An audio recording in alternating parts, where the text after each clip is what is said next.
up, Team Killers? It's your boy Chris here, coming with you with an after-battle report from the Wargamescon.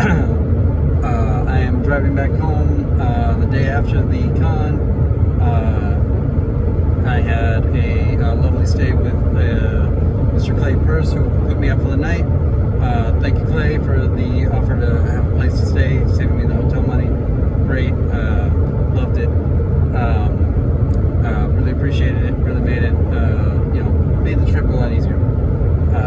As far as like the decisions to come or go, or do all that fun stuff. But yeah, so yesterday was Wargamescon, and I figured since I'm driving home, there's not a whole lot to do when you drive home, and I'm kind of podcasted out right now. I figured I'd do a little after-action report. It's kind of a tradition for me to do this. About this time last year, I did do another after-action Wargamescon, or for the Alamo GT, I did another after-action report, very similar. So this is, kind of a traditional thing for me. And so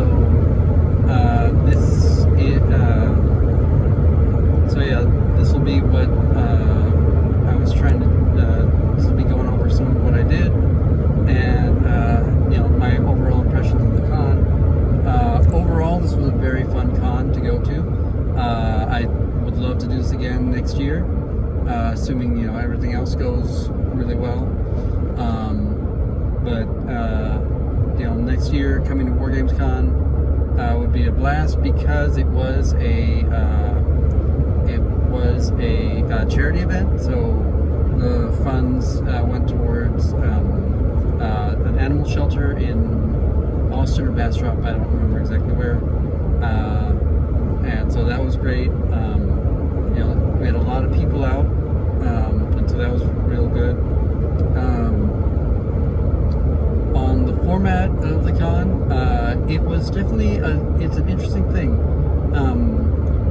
Kill team means different things to different people, and so that's what I've kind of learned, I've kind of noticed, is that we don't all play the same kill team, and how we shape our rounds really affects that.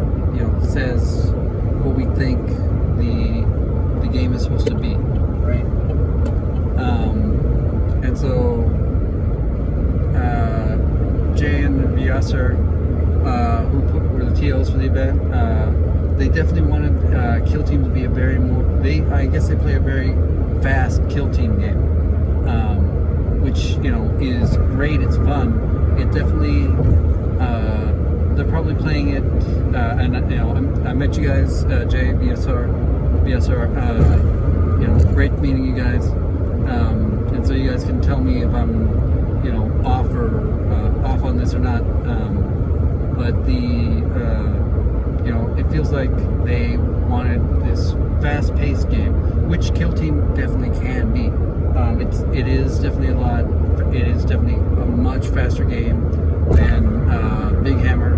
I know Vyasar is a Big Hammer player, so I'm not so sure about Jay, but I know at least one of the TOs is also a Big Hammer player, so that colors their understanding of Kill Team. Whereas I got into Kill Team predominantly through like TTS and Table Hammer, so where you have a lot of time to think about your moves and things like that. And so for me, it's a lot more strategic. But the games really did have that feel of this time crunch with the hour 15 time limit on there, and God knows with the breaks in between, I was trying to get the table set up as much as I could then, and get the deployments laid out and everything fun like that. So I really didn't take a lot of breaks in between. So it was 3 rounds back to back to back to back, right? It was a lot of it was a big game. It was a lot of Kill Team packed in, right? So the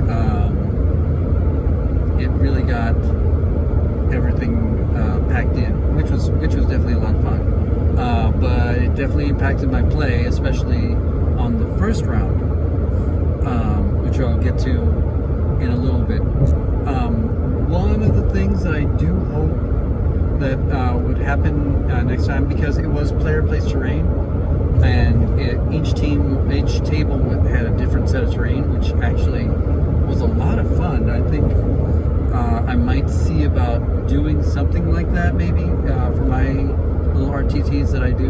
Might get some more terrain printed up and go with some stuff like that, so I don't have, that seemed like it might have been a little bit more fun. Same mission each time, but different terrain setup, so that could be fun. I might do that on mine. But the one of the things I would have loved to have seen would have been the deployment zones laid out. When it was the long edge of the board or something like that, it was a lot long edge or short edge of the board. It was a lot easier to do the terrain placement because you can kind of like visualize that. But when it was some of the weirder ones, that's when things got a little weird. As far, well, especially and it's come into play on the first mission, where it was the diagonal style boards, what they call nacho deployment, that it would have been interesting if somebody could make like some overlays or something like that of just like colored transparency plastic that you could just put over the boards, and then you can be like, okay, this is your deployment zone, right? And that would make things a lot more interesting, I think. Just something like that, just to help out with the player place terrain, which I think I might try to do. Although, again, I've been trying to avoid those diagonal ones when I run my things because they're hard to do. So, I got to meet a bunch of great people. I got to meet Matthew Holt, who won the tournament. He's on the Discords goes by the name of Flying Midget. Real great guy. Glad I got a chance to meet him. And then there was another. I got to meet up with Samger from the Discord. Sam. We were both wearing cat print shirts that day. It was really great. No coordination. Just he was wearing a black button-up, and I was wearing a white button-up, and we had white cats and black cats on our shirts. It was real fun. I got to meet Sabrina Swords, who's another tournament organizer in San Antonio. That was great. Her friend Nathan was also there. He came in second. He was the other Warp Coven player. Really, so it would have been fun to play against him. Didn't get a chance to do the mirror match. That was still fun. And then we had, that was the.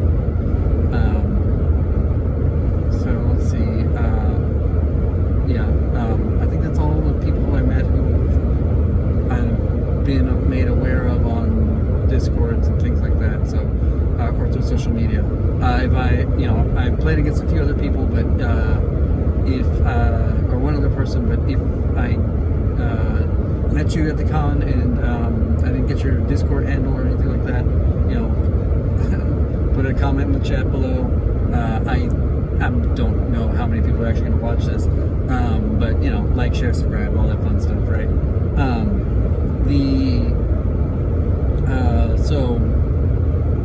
Onto the missions and my games and how it went.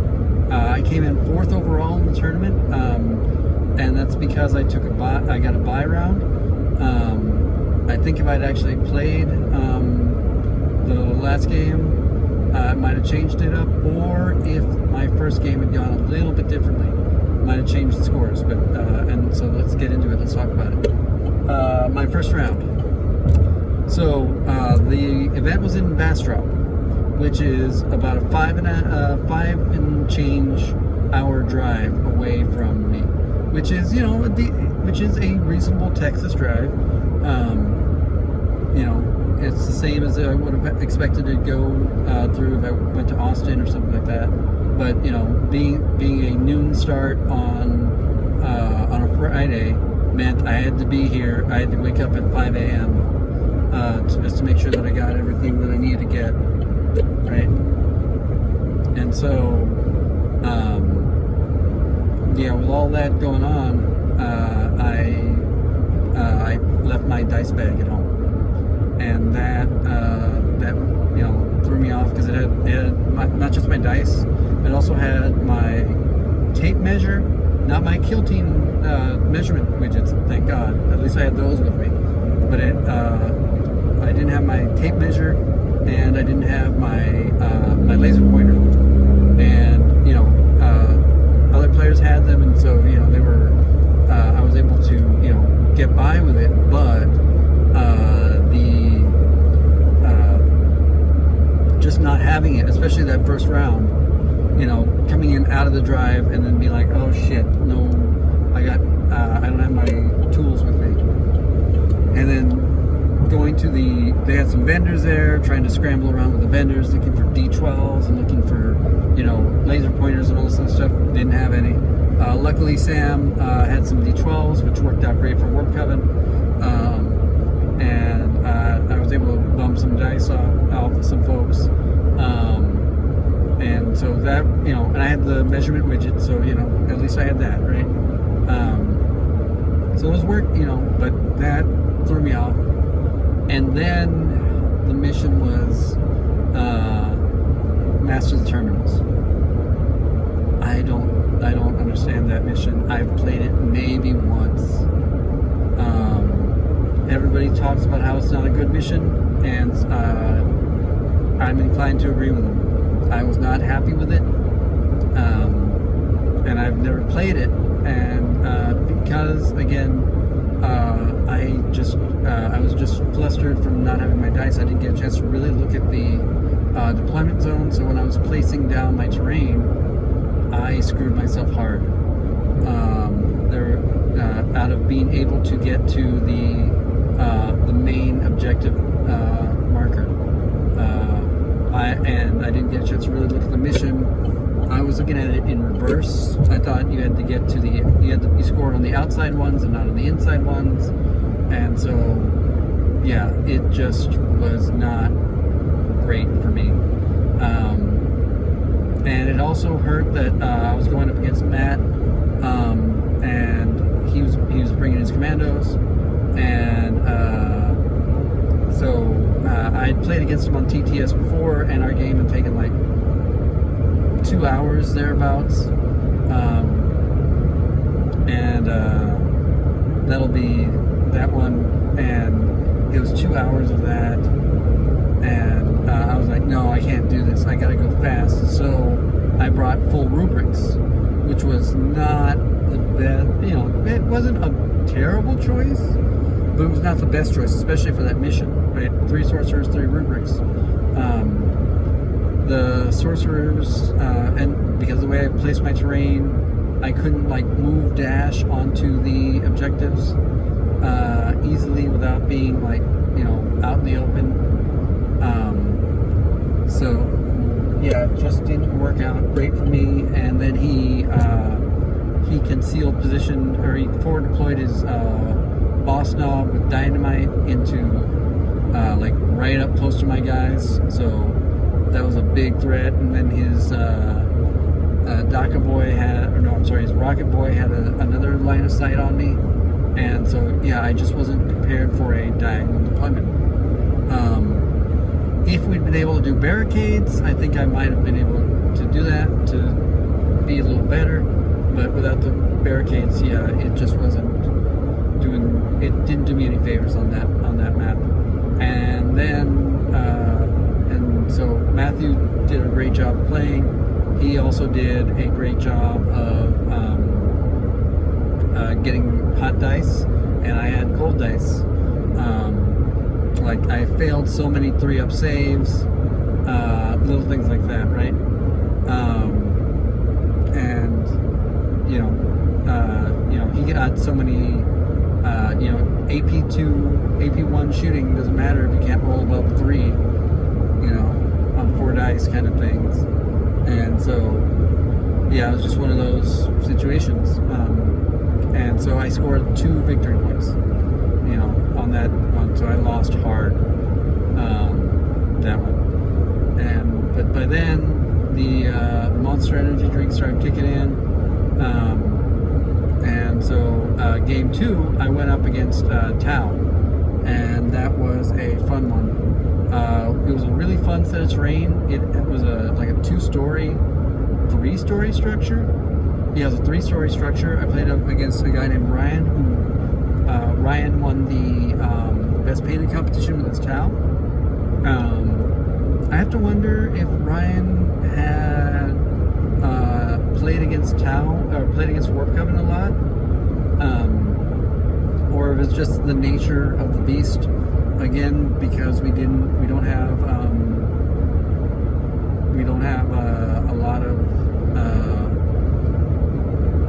barricades on there. That, you know, he just had too many models that he couldn't hide in cover, or he didn't have his operatives set up to do the thing. Although I kind of called it out on him that, you know, oh, I smell that you're going to do that recon dash ploy or whatever, and then maybe he decided not to do that. I don't know.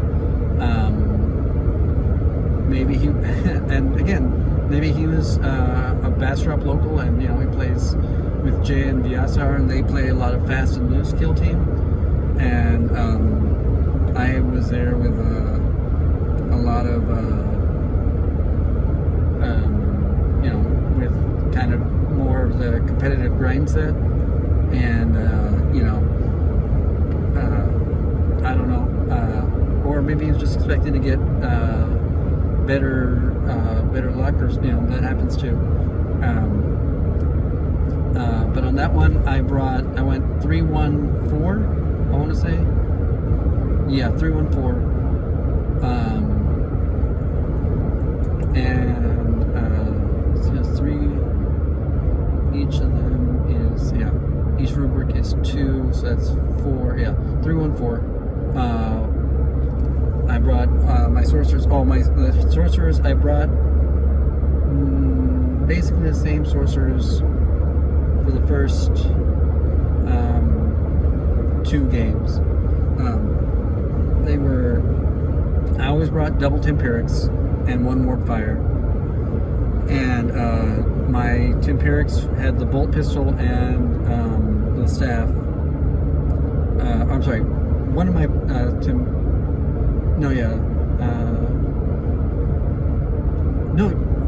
one Tempiric had the bolt pistol and staff. One Tempiric, and he was my leader, and he had the 4-up invuln. One Tempiric was my Time Walker with the sword and staff. My Warp Fire was the Flying Warp Fire with the Inferno Warp Flamer, the Warp Flame pistol, I should say. And so he was on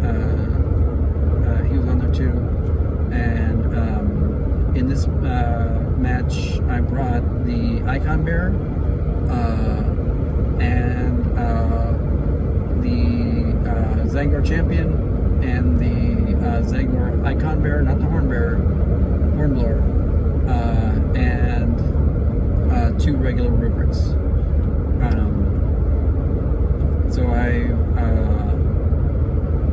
So I was pretty well arrayed. The mission was seize ground, and so I got to. I did my seizing. I got the grounds, and turn 1. I placed a barricade, so my guys were pretty safe. We're almost all pretty safe behind cover, behind obscuring, because, like I said, we had that 3-story big piece of obscuring terrain, and so that really worked out in my favor. Ryan didn't bring a medic. He brought the grav inhib drone, which I think, you know, he was thinking he was going to he was thinking he was going to do a lot. I was going to do a lot of charging, which I kind of did, but not. My plan. My Zangors were not there to charge. My Zangors were there to grab the points, right, and to force him to shoot them, right. My Rubrics were going to be there to do the damage, and then he brought the weapons expert with the ion, or no, I'm sorry, the rail, right. Yeah, it's the one which has got the floaty barrel bit up at the top, the little venti thing. So I think that's the marksman. I don't remember. And he brought the guy who had the silent weapon, the transpectral drone controller, recon drone, gun drone, shield drone.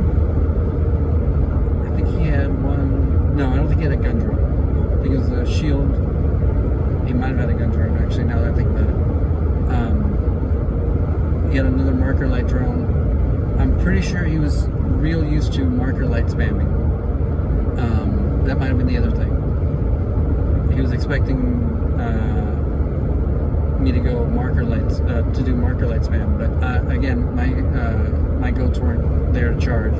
My goats were there to take the point, get central control, all that fun stuff.